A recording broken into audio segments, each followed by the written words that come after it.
السلام علیکم۔ نماز کی دوسری شرط کپڑے پاک ہونے کا بیان، صفحہ نمبر 46 اور ٹوٹل تعلیم الاسلام کا صفحہ نمبر 108، حصہ سوم، تعلیم الاسلام حصہ سوم۔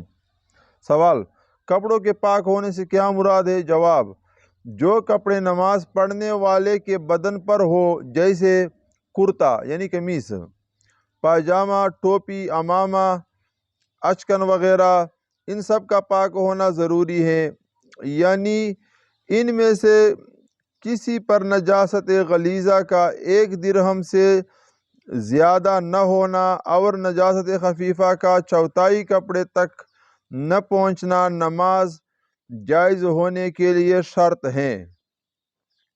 پس اگر نجاست غلیظہ 1 درہم یا اس سے کم ہو اور نجاست خفیفہ 1/4 کپڑے سے کم لگی ہو تو نماز ہو جائے گی، لیکن مکروہ ہوگی۔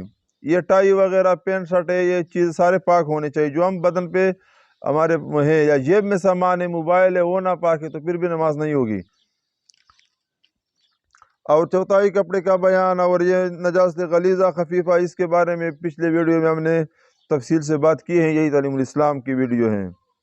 سوال: اگر عمامہ، پگڑی جو سر پہ باندھتے ہیں، اس کو عمامہ کہتے ہیں، پگڑی کہتے ہیں، اگر عمامہ کا ایک کنارہ ناپاک ہے مگر نماز پڑھنے والے نے اس کنارے کو الگ کر دیا، دوسرے کنارے سے آدھا عمامہ باندھ لیا، تو نماز ہو جائے گی یا نہیں؟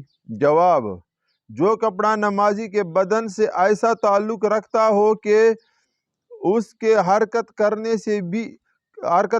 سے وہ بھی حرکت کرے، ایسے کپڑے کا پاک ہونا شرط ہے، پس اس صورت میں نماز نہ ہوگی، کیونکہ نمازی کے ہلنے سے عمامہ ضرور ہلے گا۔ عام طور پہ ہمارے عمامے چھوٹے ہوتے ہیں، اگر فرض کیا ایک لمبا کپڑا ہے، 50 گز ہے، 20 گز ہے، تو آپ نے 2 گز باندھا ہے، اور وہ جو